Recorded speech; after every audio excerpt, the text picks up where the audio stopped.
It wasn't the silence that got me. It was the stillness. That eerie, too perfect calm that settles over a place right before something important breaks. I was standing behind a wall of pale curtains, peeking out at rows of white chairs filled with familiar faces. Some were smiling, some fanning themselves with the ceremony program, but all of them were waiting for her. I looked down at my watch. She was late. Not dramatically late. Not yet, but enough for me to notice the shift in the air. The violinist was looping the same intro melody. My mother, seated in the second row, glanced at her phone with a tight smile that didn't quite reach her eyes. Cody, my best friend since the 6th grade, leaned over and whispered, "She probably had a zipper emergency or something. Don't sweat it, man." I nodded. I tried to believe him. What I didn't say, what I couldn't say, was that Elise had been acting strange for weeks. Not cold, not distant exactly, just not present. Her smile would fade too quickly. She'd stare out the window during dinner like she was somewhere else entirely. When I asked her about it, she'd brush it off with a kiss on the cheek and a distracted, just stressed about the wedding. I told myself to believe her. I needed to believe her. But as the minutes crawled forward and whispers started in the crowd, I felt the first threads of denial begin to snap. The officiant walked over to me, placing a hand gently on my arm. "Would you like a moment alone?" he asked. I nodded. In the dressing room, it was too quiet. The lavender boutonniere pinned to my lapel looked absurdly bright against my navy suit. I sat down, staring at the wall, feeling the heat rise behind my eyes but refusing to blink. I wasn't going to fall apart. Not yet. That's when Cody walked in again. This time, no jokes, no easy grin. Just a white envelope in his hand. No return name. Just my first name in her handwriting. I knew it instantly. The little curl at the end of the N, the way she dotted her I.S. with tiny hearts. Elise. I opened it slowly, my fingers numb. The letter wasn't long. It wasn't cruel. It wasn't even apologetic. It said she couldn't go through with it. That she didn't know how to say it to my face. That something about the life we were building didn't feel real to her anymore. And that I didn't deserve to be lied to for the rest of my life. Then there was the line I'll never forget. "Please don't try to find me. I need to figure out who I am without you." The page dropped to the floor like it weighed 1,000 pounds. I didn't say anything. I didn't shout. I didn't even cry. I just stood there, feeling like someone had taken a sledgehammer to my chest and left the room before watching it fall. Outside, the guests had begun to shift uncomfortably in their seats. A few people were standing. Phones were out. Rumors were probably already flying. But I couldn't move. I wasn't angry, not yet. I was hollow. And in that hollow space, a quiet thought rose to the surface, slow and strange and sharp. What if this isn't the worst thing that ever happened to me? What if this is the beginning of something I can't see yet? And that was the first time I looked up from the broken pieces and noticed her sister standing in the hallway, watching me. Her face unreadable. Her eyes locked on mine. I didn't know then how much she already knew, or how much she was about to change everything. The first time I saw her again after the letter, it wasn't in a dream or on some dramatic rooftop in the rain. It was at the side exit, next to the caterer's truck, where no one was supposed to be. I had just come out for air. I wasn't even sure if the ceremony had been called off yet.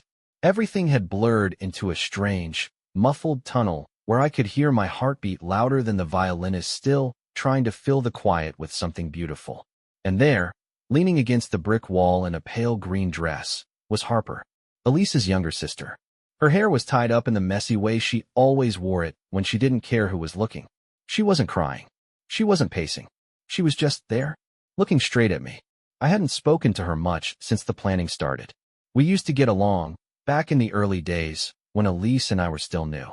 Harper had always been blunt, the kind of person who'd tell you if you had spinach in your teeth or if your idea sucked before you wasted time explaining it.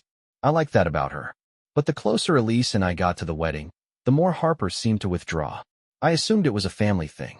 Maybe jealousy. Maybe she just didn't believe in the whole forever concept. Elise once told me Harper had been engaged years ago, but it ended badly. She never said more, and I didn't push. Standing across from her now, with the sound of a wedding that wasn't happening echoing in the distance, I didn't know what to say.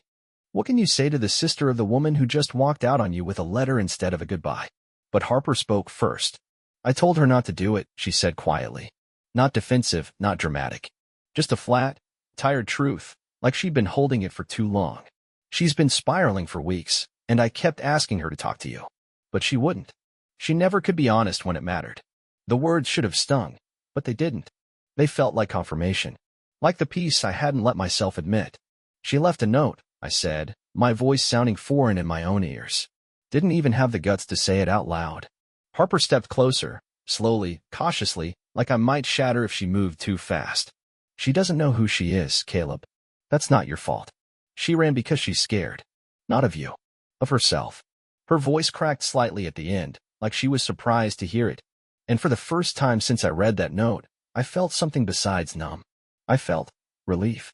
Not because Elise left me, but because someone, even one person, understood that I wasn't crazy. That I hadn't just imagined the distance. That someone saw what had been happening before it crashed down around us. I don't know how long we stood there, in that awkward pocket of time between expectation and reality. Eventually, the coordinator came out and gave me the look, the kind where sympathy meets professionalism. We started asking guests to make their way inside. We'll serve lunch shortly, and, well, it's entirely your call what you'd like to say. I nodded, but I didn't move. My feet were still heavy with disbelief. Harper touched my arm, gently. You don't owe them a performance, she said. You don't have to pretend to be okay. But I went in anyway. Not because I wanted to, but because I needed to face the silence before it turned into noise. I stepped up to the front, where we were supposed to exchange vows. The arch was still draped in fabric. The petals were still scattered across the aisle. I looked at all of them, family, co-workers, people who had flown in from both coasts, and said the only thing I could think of. She's gone, I said. I don't blame you if you're confused or upset. I am too. But I'm not angry. She's not ready for this. Maybe she never was. And I guess I just needed to learn that before it was too late. There were a few murmurs. Some people nodded. A few avoided my eyes completely. But most of them just listened. Then I thanked them for coming, and I told them to eat the food, enjoy the wine, and try not to let one person's confusion poison a day that was meant to be shared. It felt strange, hosting the celebration of a wedding that never happened. But in that surreal, hollow space, people smiled again. They started talking, laughing, making the best of it. As for me, I sat alone at a table in the corner, watching it all unfold like a scene from someone else's life. Until Harper walked over, slid into the seat across from me, and pushed a glass of red wine my way. You handled it like a damn professor, she said with a smirk. Weirdly impressive. I chuckled for the first time all day. And then she asked a question that caught me completely off guard. You staying in town this week? I nodded. Didn't have any other plans. Good, she said. Because I think you need a break from being everyone's strong guy. And I have some things I think you should hear. She didn't explain what she meant. And I didn't ask. Because somewhere deep in my gut, I knew this wasn't just about Elise anymore. 3 days passed before I could sleep more than a couple hours at a time. My phone wouldn't stop buzzing, messages from confused relatives, awkward condolences from coworkers, even a text from Elise's college roommate asking, is it true? I didn't answer any of them. I couldn't. I was still staying at the little guest lodge attached to the vineyard, a place meant for honeymoon nights, not solitary reflection. There were candles on the dresser. A heart-shaped tub I hadn't touched. A bottle of champagne that just sat there, unopened, like a quiet joke I wasn't ready to laugh at. The hardest part wasn't the embarrassment, or even the abandonment. It was the blank space. The why. That was the part one kept circling. I'd read her note at least 20 times by then, and every time it felt more vague. I don't know who I am. I don't want to lie to you. Please don't try to find me. It read like a journal entry, not a goodbye. Not to a man she'd spent years with. Not to a man she almost married. On the 4th day, Harper came back. No call. No text. Just a soft knock on the door, and when I opened it, she stood there in jeans, a black hoodie, and eyes that said she hadn't slept either. She didn't wait for an invitation. She just walked past me and sat down on the edge of the bed like we'd been doing this for years. I'm not here to explain her, she said. I'm here because you deserve to hear something that I probably should have said a long time ago. I didn't respond. I sat across from her, on the chair by the window, and waited. She changed about 6 months ago, Harper began. I don't mean slowly. I mean all at once. Like a switch flipped. She stopped showing up to family dinners. Stopped returning texts. She'd say she was tired or too busy, but it didn't sound like her. And then one night, she came over to my place out of nowhere and just broke down. Harper paused, looked down at her hands. She rubbed the inside of her wrist, like trying to smooth something invisible.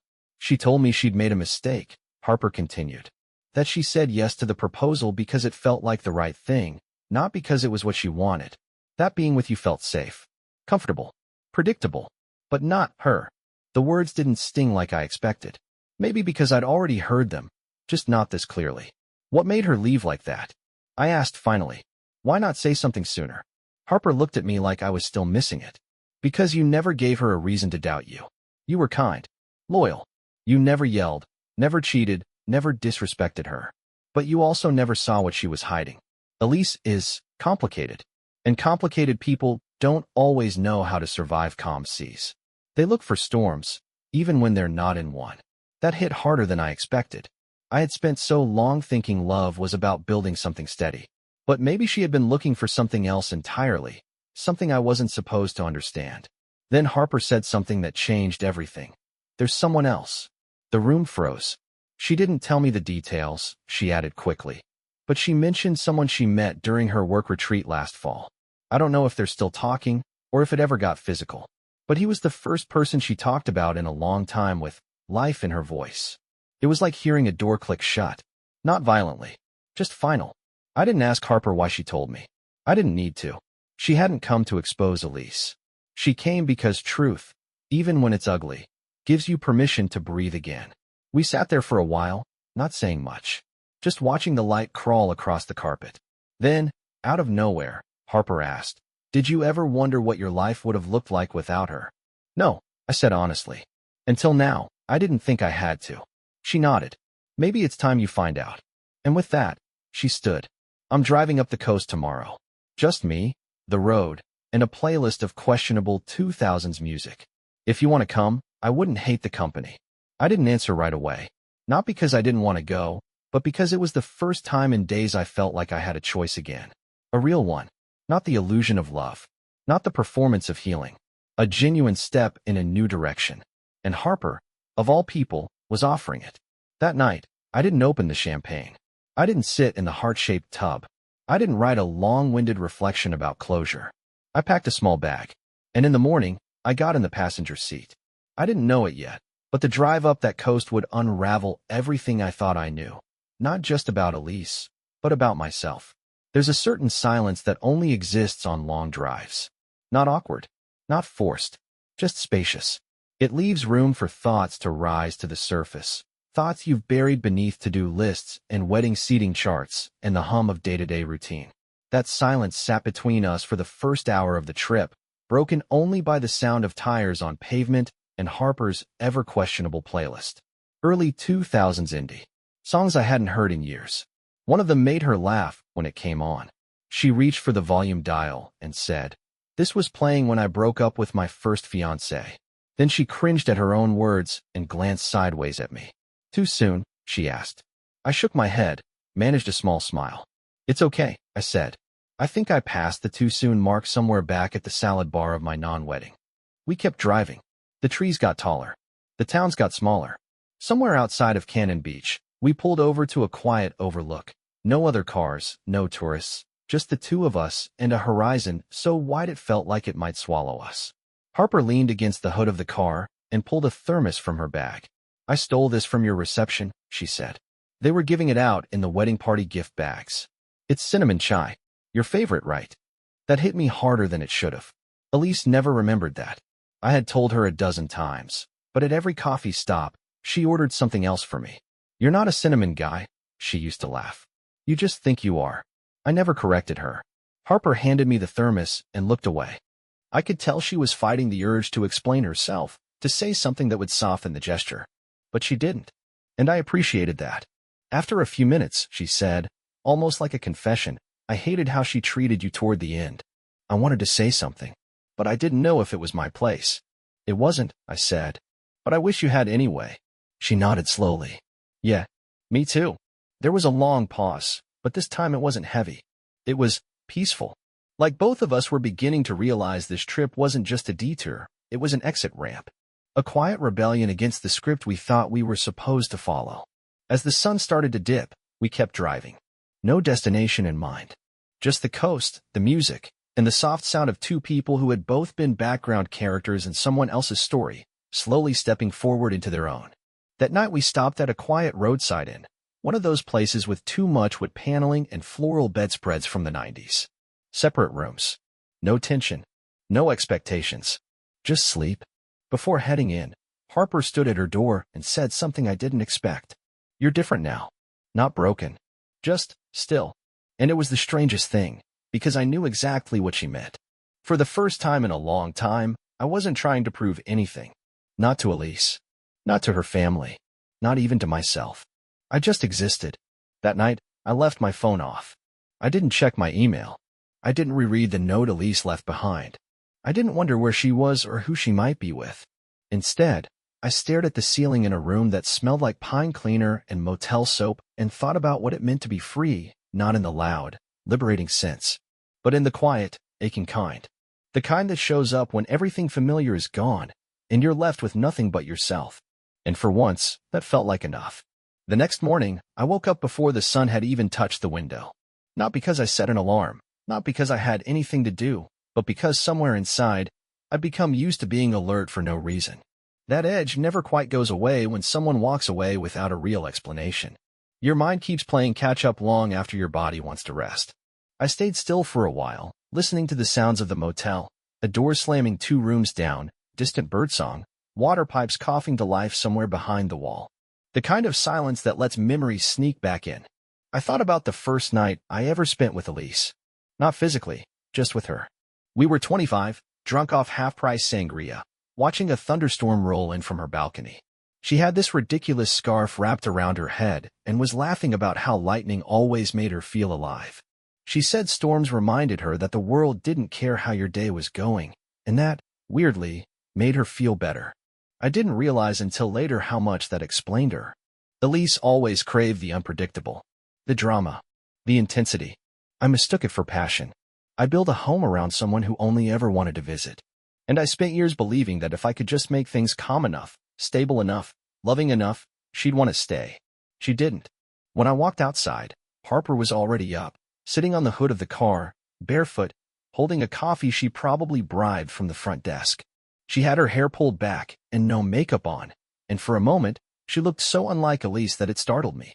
Not because they were opposites, but because for the first time, I could see her. Not as the sister.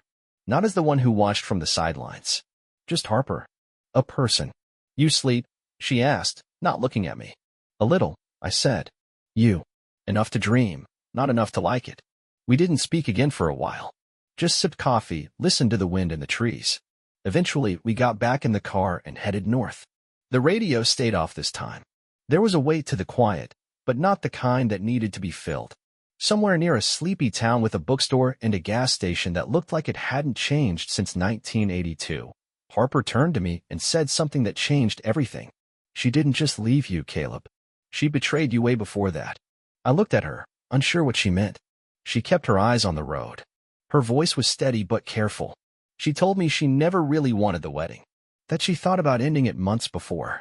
But she went along with it because she didn't want to be the villain. The words didn't register at first. I thought I had prepared myself for anything. I thought I knew the worst already. "She used your loyalty like a shield," Harper continued. "Because as long as you were kind and steady and good, she could hide behind it. She could keep telling herself she was still the person you saw when you looked at her." "And you knew this?" I asked. She hesitated. "I suspected. I hoped I was wrong. I wanted to believe she'd come around, that she'd tell you the truth herself. But when she didn't, I just started pulling away." I stared out the window. Not angry. Just hollow. That kind of hollow that comes when you realize you weren't even part of the final conversation. She had decided everything without you in the room. Without your voice. Without your presence. "I'm sorry," Harper said quietly. "You don't have to be," I replied. "You weren't the one pretending." "I was pretending not to see it," she said. "That's just a different kind of cowardice." I didn't argue. We pulled off the road a few hours later, found a place with soup and sandwiches and tiny glass cups of orange juice. While we ate, I watched Harper trace the rim of her mug with one finger, over and over, as if grounding herself. Then she said, almost too softly to hear, "Can I ask you something? And if it's too far, just tell me." I nodded. "Did you love her, or the idea of her?" That question landed like a stone in the middle of a still lake. It didn't hurt. It echoed. I think, I said slowly, that I loved what I thought she needed. And I tried to become it. She looked up. Her eyes weren't sad. Just real. Honest. That's what I was afraid of. We drove again after that. But everything felt different. Not heavier, just clearer. I wasn't chasing answers anymore. I was finally accepting that sometimes, the people we choose are never really choosing us back. Not out of cruelty. Not even out of malice. Just because they're not capable of loving us the way we keep hoping they will. That night, we stayed in a cabin with creaky floors and a fire pit out front. There was a journal on the nightstand. One of those guest books where people write little blurbs like, "Great view," or "Try the cherry pie at the diner." I opened it just to see, flipping through pages of messy handwriting and doodled hearts. On one page, someone had scribbled in all caps, "Don't look back. You're not going that way." I read it twice, then closed the journal and turned off the light. Harper was in the room next door. I could hear her brushing her teeth, humming something soft and familiar. And for the first time since Elise left, I didn't feel abandoned. I just felt present. The fire pit crackled softly between us. No big flames, just the kind of steady ember glow that made shadows flicker against the wooden railing of the cabin porch. Harper had her knees pulled up to her chest, a blanket wrapped around her shoulders like some casual armor. I sat a few feet away, holding a mug of something warm I didn't remember pouring. Neither of us had spoken in over 20 minutes, and it didn't feel strange. It had been 6 days since the wedding that never happened. I wasn't counting. Not really. But I noticed it in the same way you notice when a bruise stops aching or a song stops making you sad. The silence wasn't heavy anymore. It just was. Harper broke it first, her voice quiet, like she was speaking through a dream. "Do you remember the night she came home with a sprained ankle?" Her eyes stayed fixed on the fire. I blinked. "Yeah." She said she fell on the stairs at work. "She didn't," Harper said. "She tripped over a cord in my apartment while we were having wine and making pancakes at 1 a.m. She was laughing so hard she didn't even notice it swell." I let that settle. "Why'd she lie about it?" Harper hesitated. "Because she didn't want you to know she came to me. Not that there was anything wrong with it, but I think she needed something outside your world. A version of herself that didn't revolve around you. And she felt guilty about that. That stung more than I expected. Not because of betrayal, but because it confirmed something I hadn't wanted to admit.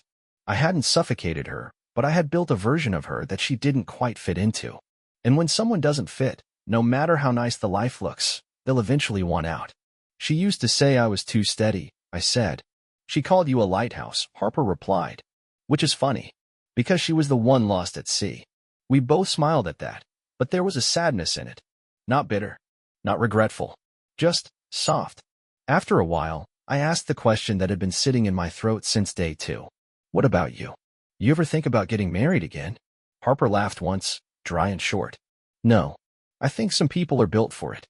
I'm not." "Why not?" She shifted a little, letting the blanket slip slightly down her arm. "Because I watched too many people build their houses on sand. I watched Elise run from one version of herself to another. I watched my mom pretend everything was fine even after Dad left. And I saw you, standing there like a monument to patience while someone else crumbled." She paused. "I guess I got tired of pretending that love, as we sell it, is always worth the price." I didn't argue. I didn't try to change her mind. That wasn't what this trip was about. There was no fixing to be done. Just seeing each other. As we were. Unfiltered. After midnight, we moved inside. The cabin creaked with every step. I noticed she had left the door between our rooms open. Just a crack, but enough. I didn't read into it. I didn't need to. Sometimes people don't want to be alone. That doesn't mean they want more. It just means they trust you to share the quiet without turning it into something else. And that night, that trust meant everything. I lay in bed listening to the wind against the trees, to the old heater rattling like it had something to say. And then, from the other room, I heard her voice, barely above a whisper. "Thank you for not making this weird." I smiled in the dark. "Thank you," I said back, "for letting it be real." It was the most honest exchange I'd had in years. We didn't plan to go back. It just happened. It was a small town about 2 hours outside Portland, not even a town really, more like a name on a highway exit sign we both recognized. Elise and I had stayed there once, years ago, on a whim during a rainstorm when we were too tired to keep driving. There was a bookstore with crooked shelves, a diner with exactly 4 booths, and a bed and breakfast that smelled like cinnamon and old quilts. I hadn't thought about it in a long time, but as soon as I saw the name Miller's Crossing, something shifted in me. Not pain, not nostalgia, just curiosity. A sense that there was something left there, quietly waiting. Harper glanced at me as I slowed the car. "You sure?" she asked. No challenge in her voice. Just care. I nodded. The town looked mostly the same. Maybe a little quieter. Or maybe I was just seeing it without the filter of romantic urgency. It wasn't a magical place. It never was. It was ordinary. But in that ordinariness, Elise and I had once felt like adventurers. We'd read books to each other in the corner of that bookstore, both pretending we could afford everything we touched. We'd kissed in the rain under the old green awning. We'd promised to come back someday. We never did. Until now. Harper and I walked through it slowly. No real destination. Just steps. At the diner, we slid into the last booth, ordered coffee and toast. The server didn't recognize me. Why would she? I was just another passing face who once imagined he could make memories permanent. But this time, I wasn't trying to preserve anything. I just wanted to sit where I had once imagined forever and not feel haunted by it. So, Harper said after a long pause, "What did you think your life would look like by now?" It was a simple question, but it dropped between us like it had weight. "I thought we'd live in a small house with too many windows," I said. "I thought I'd walk the dog before work and forget our anniversary once and feel guilty for weeks. I thought we'd argue about dish towels and fall asleep watching terrible TV. I thought, boring things. Safe things. I never imagined I'd be sitting here with someone else, talking about what didn't happen." Harper sipped her coffee, eyes fixed on the table. "You know what I find interesting?" she said. "You talk about what you lost with Elise, but you never talk about who you were with her." Not really. That sat with me. She was right. I'd been framing the story around Elise, her choices, her departure, her silence. But I hadn't really asked myself who I had become in that relationship, what I had sacrificed, what I had ignored. "I think I was tired," I said finally. Not of her. Of the version of me I thought I had to be to keep her. And there it was, the quiet confession I'd avoided since the day she vanished in a white dress and a borrowed car. I didn't miss her. I missed the idea of being chosen. And that truth was heavier than all the unanswered texts, the whispered sympathy, the unfinished vows. When we left the diner, we didn't go to the bookstore. We didn't recreate old moments or chase the past around the corner. We just drove out of town slowly, without music, and didn't look back. We found a hiking trail nearby, something simple, one of those winding forest paths with ferns and bridges and little signs naming birds we couldn't see. It was cool in the shade, and everything smelled like damp earth and pine. We walked without a destination, our steps settling into rhythm again. At one point, Harper said, without turning around, "You know, I used to be so jealous of you." That stopped me cold. She kept walking. "Elise would always talk about how kind you were, how safe you made her feel, how sure everything was with you. And I used to wonder what it would feel like to be loved like that. No conditions. No drama. Just steady." I didn't say anything. I just listened. "But now," she continued, "I think I understand it differently. It wasn't about you being perfect. It was about her not knowing how to stay in one place. She wasn't running from you. She was running from what you represented." We stopped on a small bridge. The creek beneath it babbled like it didn't care what we'd been through. Harper leaned on the railing and looked out into the trees. "I think," she said slowly, "you've got more to give than you know. But maybe this time, give it to someone who doesn't feel like they need to escape it." I looked at her, and for the first time, really saw her. Not through Elise. Not through the frame of what she'd lost. Just her. Fully formed. Entirely present.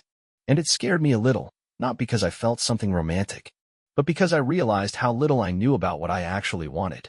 Who I might be when I wasn't reacting to someone else's absence. That night, back at a new motel, different town, new set of creaky stairs and faded wallpaper, I sat with a pen and a notebook and wrote something I hadn't written in years. Not a letter. Not a speech. Just a list. A list of who I had been. Who I had tried to be. And who I might allow myself to become. It started with 3 simple words. I am still. And that, somehow, was more than enough. It had been 10 days. 10 days since the wedding that wasn't. 10 days since Elise disappeared behind her letter and her silence. 10 days since Harper knocked on my door and changed the trajectory of my grief with nothing but presence and honesty. We were driving along a stretch of coast that neither of us had ever seen before. The sky was the kind of bright, cloudless blue that makes you believe in fresh starts. And for once, we weren't talking about Elise. We weren't talking about love or loss or what-ifs. We were talking about Harper's dog. His name's Thimble, she said, like it was the most natural thing in the world. I looked at her sideways. Like, the Monopoly piece? She grinned. Exactly. He's tiny, fast, and always ends up places he doesn't belong. I laughed. The kind of laugh that catches you off guard because you forgot you still had it in you. That one broke something loose inside me, not sadness, not memory, just weight. I hadn't realized how long I'd been carrying around the idea that recovery had to be solemn, that healing had to be poetic and heavy. Turns out, sometimes it sounds like laughter in a moving car with the window cracked open and someone in the passenger seat who gets it. We didn't stop at a motel that night. Instead, we found a small cabin on a bluff overlooking the water, the kind of place you could only find by accident. There were no other guests. No Wi-Fi. Just a wooden porch, a wide sky, and 2 chairs pointed toward the edge of the world. That night, I sat beside Harper and said something I hadn't said out loud yet. Not to anyone. I don't think I was supposed to marry her. She didn't flinch. Didn't say, I know. Just let the words exist. I kept going. I think I was supposed to believe I was. I think I needed to learn what it feels like to give everything and still not be chosen. I think I needed to fall apart so I'd stop building my worth out of someone else's ability to love me. Harper nodded slowly. And now I think I get to build something else. The ocean stretched out in front of us like a promise, not loud or wild, just steady, moving, but whole. And in that moment, I realized something simple. I wasn't broken. I was just unfinished. We sat there for a long time. The sun dipped low. The wind cooled. Neither of us moved to go inside. Eventually, Harper turned to me and smiled, not the knowing, tragic kind. A real one. One full of tomorrow. You're going to be okay, you know, she said. I know, I said back. And I meant it. We didn't kiss.